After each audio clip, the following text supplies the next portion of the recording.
My name is Sarah, and the moment my father told me to leave his retirement party in front of 70 guests was the moment I stopped chasing his approval. It happened on a Thursday night in April inside a banquet hall that sparkled with chandeliers and crystal centerpieces. Everything so polished, so perfect, like the life my father wanted to project. He stood at the head of the room, raising a glass of vintage champagne as colleagues, former executives, and family members looked on ready to honor his legacy. His voice rang out clearly, practiced, and proud. He thanked mentors, told stories about mergers and market crashes, and made people laugh with just the right dose of self deprecation. I sat near the back, holding Ethan's hand, trying to breathe through the rising panic in my chest. I debated even coming, but something inside me, a foolish hope maybe, had clung to the idea that retirement might soften him, that maybe tonight he'd see me. Then his tone shifted. He looked at Jason and Kimberly, his voice full of warmth and reverence, praising their accomplishments like trophies lined up on a shelf. The applause swelled around me. Then came the words I'll never forget. He raised his glass higher, looked right at me, and said, "My real children are the ones who made me proud. You can leave." It took a second for the words to register, like I'd been punched but didn't feel it yet. Then the silence in the room became deafening.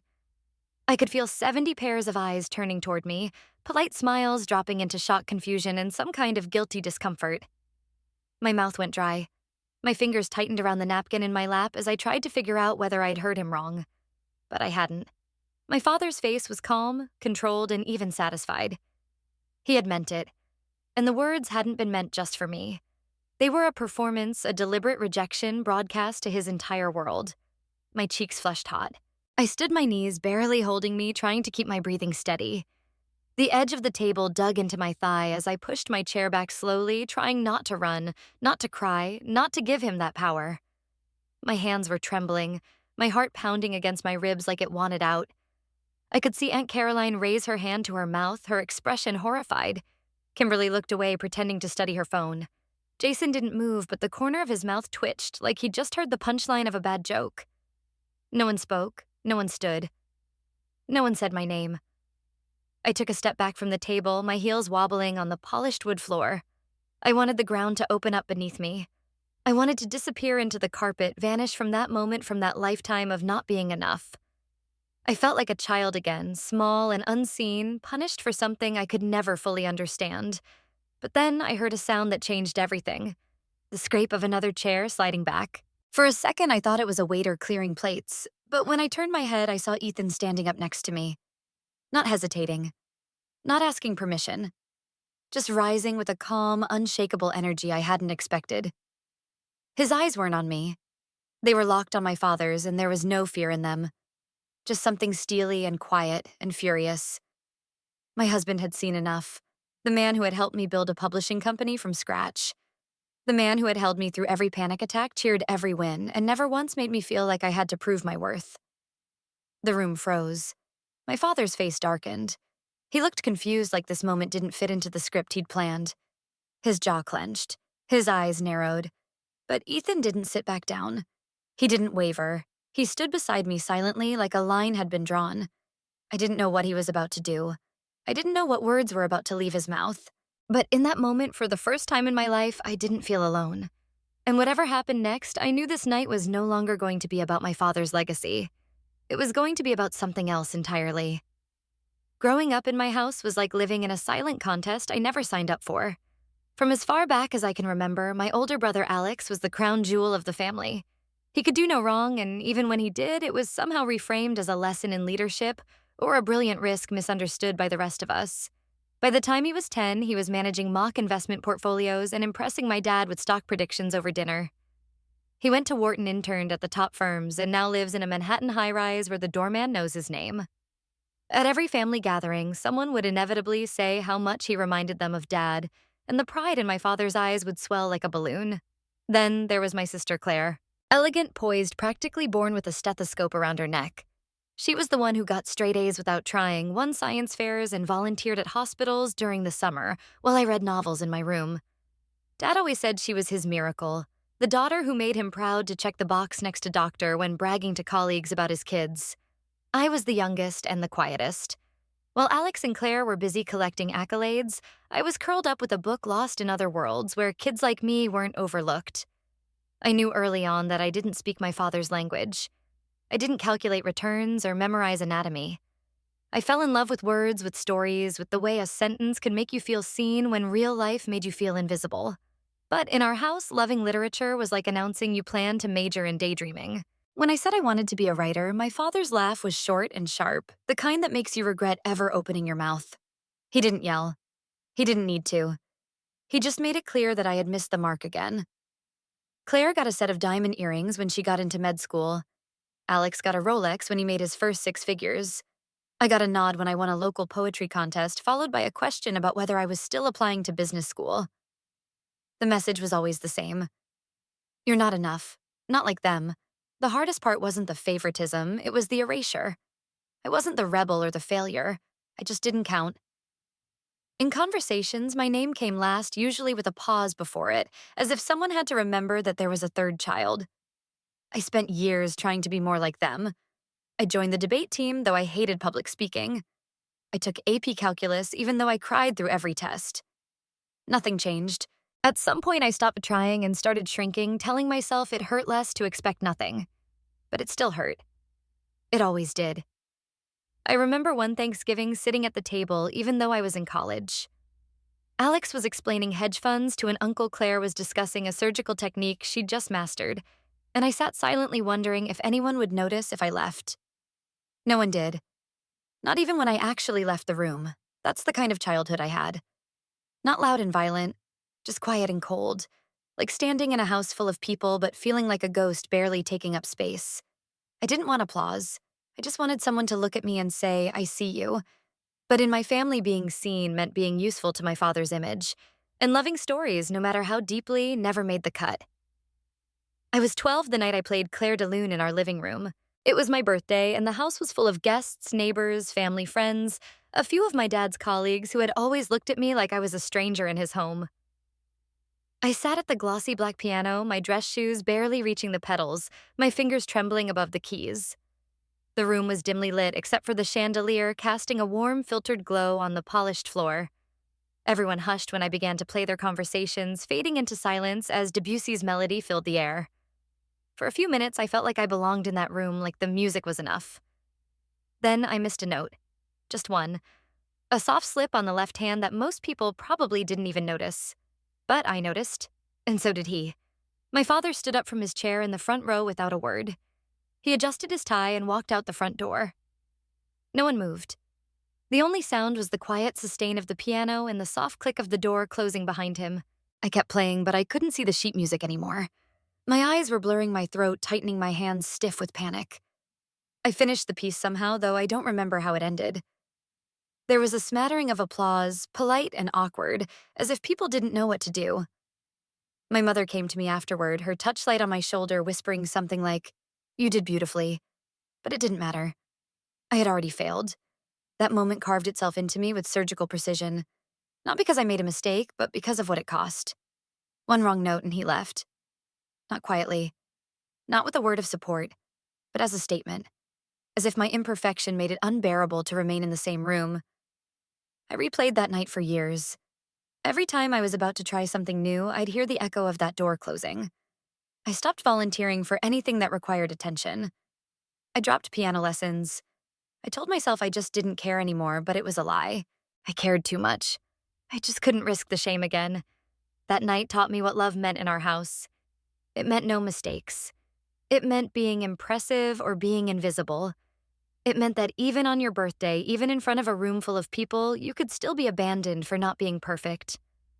I used to think it was my fault, that if I had just played better, practiced harder, been braver, he might have stayed. But now I see it clearly. It wasn't about the music. It was about the expectation that love had to be earned and the brutal truth that I never could. I met Ethan on a rainy afternoon in a bookstore I almost didn't walk into. I'd been wandering the streets of Cambridge after a tough client call, trying to shake off the creeping doubt that always found its way into my chest. The smell of old paper and fresh coffee pulled me through the door, and there he was, standing in the classics section, reaching for the same copy of Jane Eyre I had been eyeing for weeks. He smiled and stepped back, telling me I should have it. Anyone reaching for Bronte in a rainstorm probably needed it more than he did. We ended up talking by the cafe counter, our drinks going cold as we realized we'd both grown up reading to survive, not just to pass the time. Ethan didn't interrupt. He didn't offer unsolicited advice or try to one-up me with his own stories. He listened, fully, like every word mattered. I wasn't used to that. I wasn't used to being looked at like I was the main point of the conversation instead of the background. He was a software engineer, but he loved books and language almost as much as I did. When I told him my dream of starting a publishing house to champion overlooked voices, I braced for the familiar, dismissive smile. But Ethan leaned in and asked what I'd call it. He offered to help me run the numbers and build a pitch for the small business loan I was too afraid to apply for on my own.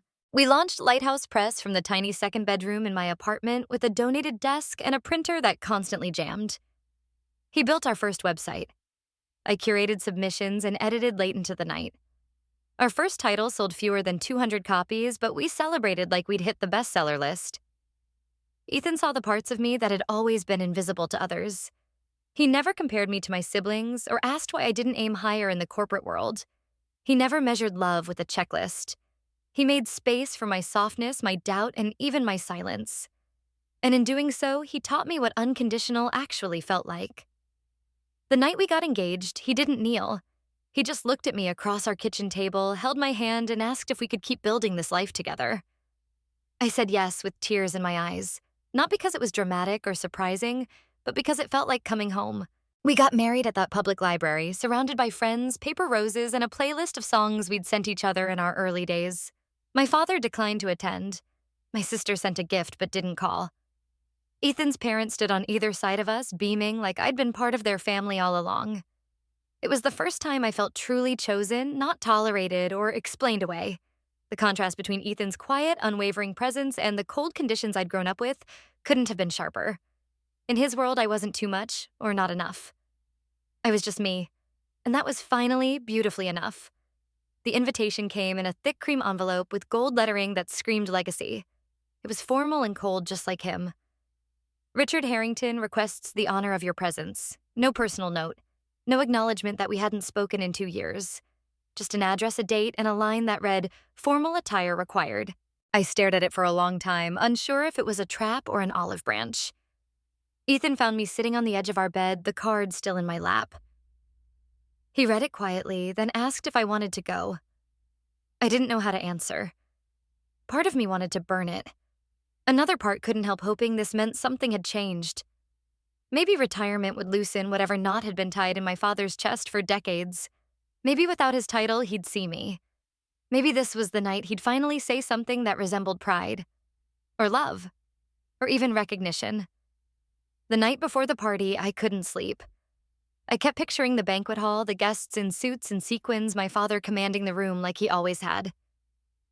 I imagined him seeing me and pausing just long enough to say, "I'm glad you came." It was foolish, but I let myself believe it. On the day of the dinner, I spent hours getting ready. I wore a navy blue dress I'd saved for something special, had my hair professionally styled, and dabbed on a soft perfume I hadn't worn since our wedding. I wanted to look like someone worth seeing, like someone you'd be proud to introduce. As I stood in front of the mirror adjusting my earrings, my hands shook so badly that I dropped one. Ethan came up behind me and wrapped his arms around my waist. He whispered that I looked beautiful and that we didn't have to go if I wasn't ready. I told him I needed to try. Just one more time. The drive downtown felt like entering enemy territory. My stomach twisted tighter with every passing block. The hawthorn rose ahead like something out of a dream, ornate, intimidating, and impossibly tall. Ethan squeezed my hand as we pulled into the valet line. My skin was cold despite the spring night. Inside, everything gleamed. Marble floors, towering arrangements of white orchids, chandeliers that caught the light like ice. Waiters in black ties moved effortlessly between tables. The room smelled of money and control. The air felt tight, like there wasn't quite enough oxygen for someone like me. We were directed to the far side of the ballroom, tucked near a cluster of less important tables. I scanned the crowd and spotted my father near the front, laughing with men who wore the same tailored confidence he did. He looked comfortable, like a man being celebrated for winning, like someone who had everything he ever wanted. I didn't see him looking for me. I didn't see his eyes scan the crowd in search of his youngest daughter, but I still told myself that maybe he was waiting for the right moment. Maybe he wanted it to be a surprise. I held on to that thin thread of hope like it might keep me standing. As we found our seats, I realized I had rehearsed this moment in my head more times than I could count. I'd imagined the handshake, the nod, the words. And as unrealistic as it was, I still wanted it, even after everything, even knowing better. I still wanted to be his daughter, and I still wanted him to be proud. Dinner passed in a blur. I barely touched my food, though the lamb was perfectly cooked and the wine was top shelf. Around me, people laughed, toasted, and shared stories about Richard Harrington's legendary career. At the center table, my father held court like a king in his final hour of glory. I tried not to watch, but my eyes kept drifting toward him, hoping for a glance, a smile, something that meant I hadn't made a mistake by showing up. Then the speeches began. The CEO of the bank opened with praise about my father's leadership and vision. Jason followed with a speech about legacy, peppered with inside jokes and just enough humility to seem modest. Kimberly said a few elegant words about sacrifice and excellence, her voice soft but practiced. Each time someone spoke, I felt my heart beat faster, knowing my father would be next. He rose slowly, confident and commanding. The room quieted immediately. He thanked the bank, his mentors, and his family. Then his voice dropped slightly, and he looked around the room with a smile that didn't reach his eyes. A man's true legacy isn't measured in dollars or deals. It's measured in who carries forward your values and vision. I held my breath. I have been blessed, he said, with 2 children who embody everything I believe in. Jason, a financial leader, is fearless and brilliant. Kimberly, a surgeon saving lives. They are my real children, the ones who made me proud. The words sliced through me like glass. I stared at him, willing him to say my name to include me in some small way. But then he looked directly at me. His voice was calm, clear, and absolute. You can leave. There was no mistaking it. A few people turned their heads, unsure if they'd heard right. Others looked away, embarrassed. I froze. My hands gripped the table, trying to ground me. My skin went cold. The shame hit like a wave, choking and sharp. I stood slowly, my chair scraping against the floor like a scream in the silence. I didn't cry. I didn't say a word. I just stood there, trying not to fall apart in front of 70 people. Then I heard another chair move beside me. Ethan stood. His eyes locked on my father's, steady and filled with something I hadn't seen in him before. Fury. My father narrowed his eyes. Sit down. This doesn't concern you. Ethan didn't blink. Actually, it does. He raised his water glass and gently tapped his spoon against the rim. The soft chime echoed through the room. Conversations halted. Heads turned. I'd like to make a toast, Ethan said to the woman Richard Harrington failed to see. The gasp in the room was collective. My heart was pounding, my vision blurry. But Ethan's voice didn't waver. I'm Ethan, Sarah's husband. And since Richard has chosen to tell his version of the legacy, I'd like to tell mine. My father stepped forward. That's enough. Ethan turned to him calmly. You can have us escorted out, but I wonder how the Boston Globe would report on a respected banker throwing out his daughter and son-in-law at his own retirement party. Should we ask them? The room was silent again. My father didn't move. He knew Ethan was right. His reputation mattered more than anything. Sara built Lighthouse Press from scratch. No favors, no funding, just determination. Last year, one of her books was optioned for a film. Her work gave a voice to veterans, immigrants, and survivors. While others were climbing ladders, she was building something real. And when her mother was dying, Sara took a leave from college to care for her, reading to her every night, holding her hand while she slipped away. None of you saw that, but I did. Ethan looked directly at Jason. She even gave up her college fund so Jason could get out of a financial mess. She never asked for credit, but I think it's time people knew. My brother turned pale. Ethan's voice softened. For 30 years you told Sara she wasn't enough, but tonight let me tell you something. She is more than enough. She is brave, brilliant, and compassionate, and she doesn't need your approval anymore. He raised his glass. So thank you, Richard, for showing us the kind of parent we will never be. He set down his glass, took my hand, and together we walked out of the room. No one stopped us. No one dared. Behind us, the silence cracked like ice. Ahead of us, the air finally felt clean. I didn't cry right away. The night we walked out of the banquet hall, my body felt too numb, like I'd left something behind in that room and hadn't realized it yet. We drove home in silence. Ethan's hand in mine, the city lights blurring past like we were moving through someone else's life. When we stepped into our apartment, the weight hit me all at once. I collapsed onto the couch and the sobs came fast and raw, the kind that feel like they'll never stop. Ethan held me saying nothing, just letting me fall apart in his arms. That night I didn't sleep. I kept hearing his voice, those words. "You can leave." They echoed in my mind like a bell that wouldn't stop ringing. I replayed every moment, every look, every silence from the people who didn't speak up. It wasn't just pain. It was humiliation so deep I didn't know where it ended. Ethan stayed close the next day, working from home, bringing me tea I couldn't drink. I tried to answer emails but couldn't concentrate. I felt like I was floating above myself, watching this version of me unravel in slow motion. I kept wondering if I'd done something to deserve it, if I'd pushed too far just by showing up. 3 days later, my phone rang. It was Jason. I stared at the screen, unsure whether to answer, but something told me to pick up. His voice was quiet, almost cautious. "That was quite a night," he said. I braced myself, waiting for the blame, but then he paused and added, "I didn't know it would go that far." I didn't say anything at first. I didn't trust my voice. Jason asked what Ethan said about the apartment fund being true. I told him yes. He asked why I never said anything. I said it wasn't the kind of thing you use as a weapon. Another long silence passed. Then he said something I hadn't expected. I should have spoken up. That wasn't right. It wasn't an apology. Not yet. But it was the closest he'd ever come to acknowledging the way things really were. And for the first time in years, I felt something shift between us. Small, but real. After we hung up, I sat there holding my phone, staring at the ceiling. The ache in my chest was still there, but something else had joined it. A kind of quiet, tentative hope.